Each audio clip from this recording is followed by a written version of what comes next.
Hi, I'm Robert Bible with the Mount Baldy Ski Patrol, and this skills video for the OEC online course relates to splinting. I'm going to go over how to use a box splint, but before I start on that, I want to discuss splinting just briefly. When we splint a extremity, we want to immobilize the joint above and below wherever the possible fracture or injury is. So you always have to think, what is the joint above and below? On a forearm, this is a pretty straightforward because you want to do the wrist and the elbow. On the tibia or the lower leg, fibula, you want to do both the ankle and the knee. If you do have the upper arm or the humerus, you have a problem because you want to do the elbow and you want to do also the shoulder, and it isn't possible to get a splint. You need to get the splint up and try to just immobilize the shoulder so it's not moving around, but it's not as easy. So think about always a joint above and a joint below. There are many different types of splints. I carry in my patrol vest, I carry a SAM splint that I can use if I don't want to wait for the box splints to show up. And I also carry the SAM splint? It doesn't. I don't want to unpack this. I'm not going. And I also carry a rolled wire splint, which is a little bit smaller and lighter, because those are handy to have in the case that you want to do something and package somebody up before you get to the box splint show up on the toboggan.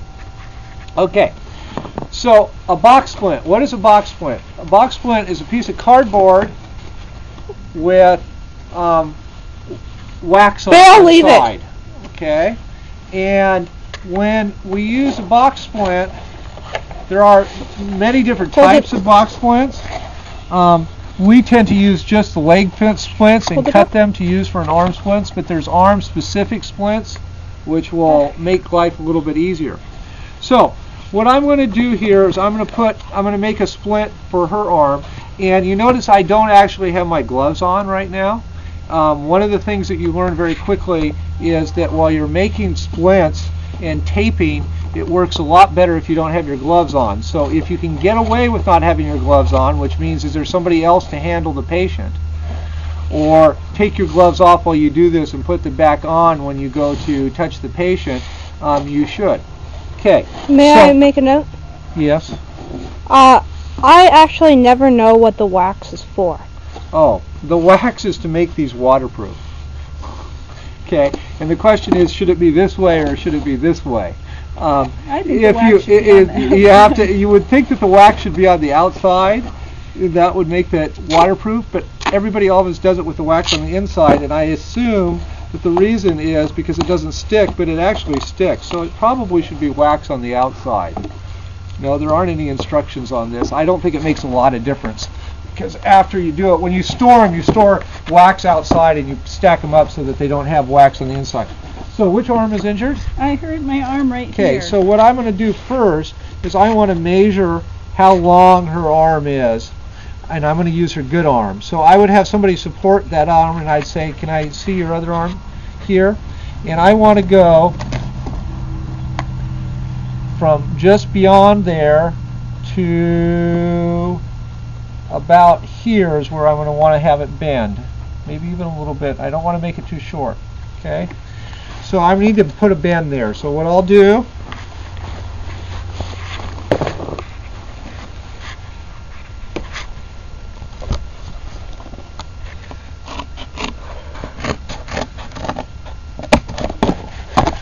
there's nothing that's rocket science about this.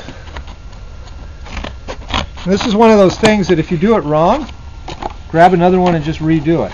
Okay, so that's going to be a bend on her arm, and I want to make sure that this upper arm isn't going to be too long, so I'm going to have to check that. Doing one thing here at a time. Looks to me like that's just going to be fine. It's a little bit big because we're using an arm splint. Maybe I'll cut a little bit here on this spot because underneath the arm sometimes they'll... Remember, it's my other arm.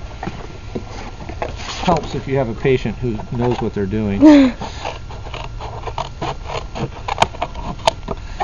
Up underneath the arm there, in the armpit. Okay. So now we put this together, and duct tape is the best tape to use for this. White tape will work too.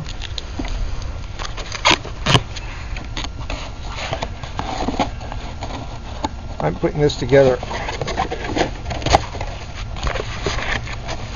Sure, you get to hold the camera.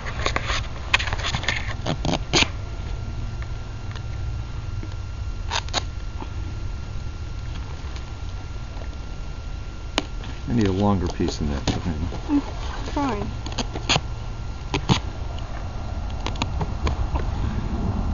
Quit for you struggling with duct tape.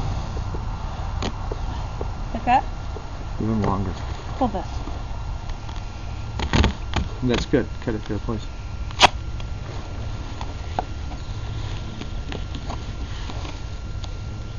You notice the generous use of tape. That's a good idea. Okay. Up here, we should be able to fold these guys in.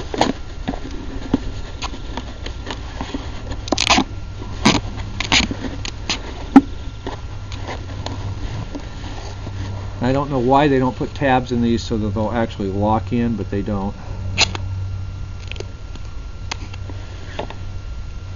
Because there isn't a very good way of taping this.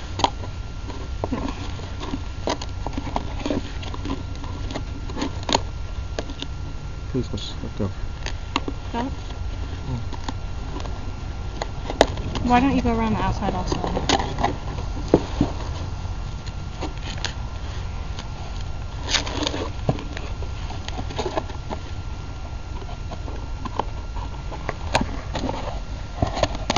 Don't laugh at our taping skills.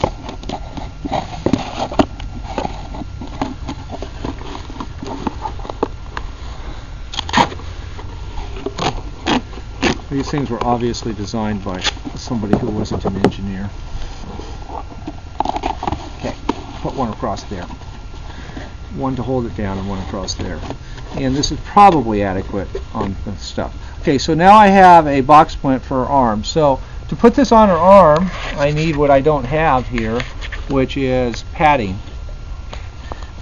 Well, we'll do it without Did you So forget we'll do padding? it without padding and assume that we have Bring padding. the padding up. Okay. For padding, you can use bubble wrap is commonly used, and also what we use The at Baldy stuff from the ceiling is we stuff. use carpet, carpet padding, the under padding for carpets, and that works really.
Start. Hi, I'm Robert Bible with the Mount Baldy.